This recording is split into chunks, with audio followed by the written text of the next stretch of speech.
হঠাৎ করে পিৎজা খাওয়ার ইচ্ছা হলে কিংবা বাড়ির বাচ্চারা পিৎজা খাওয়ার বায়না করলে সবসময় দোকান থেকে কিনে আনা সম্ভব নাও হতে পারে। আর তাছাড়া বাড়িতে বানাতে গেলে ময়দা মাখার ঝামেলা তো অনেকক্ষণ সময় লেগে যেতেই পারে। তাই ঝটপট পিৎজা বানাতে হলে এভাবেই বাড়িতে থাকা পাউরুটি দিয়েই বানিয়ে নিতে পারেন ফাঁকিবাজি পিৎজা। বানানোটাও ভীষণই সহজ আর স্বাদও আসল পিৎজার তুলনায় কোনো অংশেই কম হয় না। তো চলুন পুরো রেসিপিটাই শুরু থেকে শেষ অবধি দেখতে থাকুন।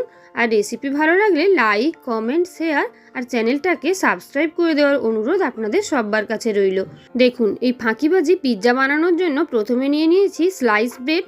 ব্রেডের ওপরে দিয়ে দিয়েছি টমেটো কেচাপ। আপনাদের কাছে পাস্তা পিৎজা সস থাকলেও দিয়ে দিতে পারেন। তার উপর দিয়ে দিচ্ছি 1 চামচ করে চিজ স্প্রেড প্রত্যেকটা পিৎজার ওপরে।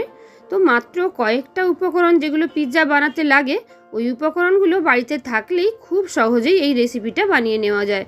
তো দেখো, প্রত্যেকটা পাউরুটির উপরেই আমি চিজ স্প্রেড আর টমেটো কেচাপ ছড়িয়ে দিয়েছি। এবার কয়েকটা সবজি যেমন সুইট কর্ন, পেঁয়াজ আর ক্যাপসিকাম ছোটো কুচি করে কেটেছি। ক্যাপসিকাম আর পেঁয়াজ আর সুইট কর্নগুলোকে ভালো করে পিৎজার ব্রেডের ওপরে ছড়িয়ে দিচ্ছি। একটু চেপে চেপে দিচ্ছি যাতে খুলে না পড়ে যায়।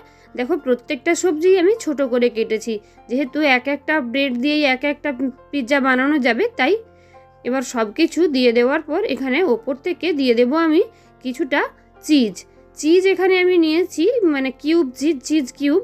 তো তোমরা এখানে চাইলে ডাইসড চিজ বা মোজারেলা চিজ নিতে পারো। আর যদি চিজ স্লাইস থাকে সেক্ষেত্রে চিজ স্লাইসটা ছোট টুকরো করে কেটে দিয়ে নিতে পারো। দেখো, গ্রেটারের সাহায্যে গ্রেট করে ওপর থেকে চিজগুলো দিয়ে দিচ্ছি। আর চিজটা বেশি কম যে যার পছন্দের ওপর ডিপেন্ড করছে। আবারও ওপর থেকে দিয়ে দিচ্ছি অরিগ্যানো, চিলি ফ্লেক্স, যা যা লাগে মোট কথা পিৎজা বানাতে সব কিছুই ব্যবহার করছি, কিন্তু এই ময়দার ডোটা বানানোর ঝামেলা ছাড়াই। দেখো, সব কিছু দিয়ে পিৎজাগুলোকে একদম সুন্দরভাবে রেডি করে নিয়েছি। ব্রেড পিৎজাগুলোকে দেখতেও দেখো কতটা লোভনীয় লাগছে। আর অপরদিকে আমি গ্যাসে একটা তাওয়া বসিয়ে নিয়েছি। তাওয়াটাকে আগে থেকে গরম করে নিয়েছি। তাওয়াটা গরম হলে তাওয়ার মধ্যে সামান্য বাটার ব্রাশ করে নিচ্ছি। আর এই যে ব্রেড থেকে পিৎজা বানানোর প্রসেসটা কিন্তু মাত্রই 2 মিনিটের, তাওয়াতে বসানোর প্রসেসটা মাত্র 2 মিনিটের হবে। তো ভালো করে তাওয়াতে বাটারটা ব্রাশ করে নেওয়ার পর এক একটা ব্রেড আমি তাওয়ার উপরে সাজিয়ে নিচ্ছি। একসাথে 4টে ব্রেড আমি বানিয়ে নিতে পারবো ছোট পিৎজা।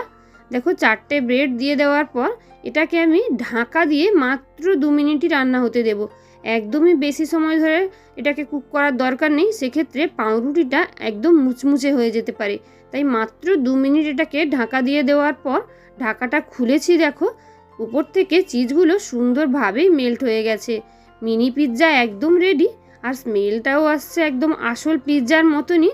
আর খেতেও হয়েছিল সত্যি দুর্দান্ত। দেখো, দেখতেই কতটা লোভনীয়।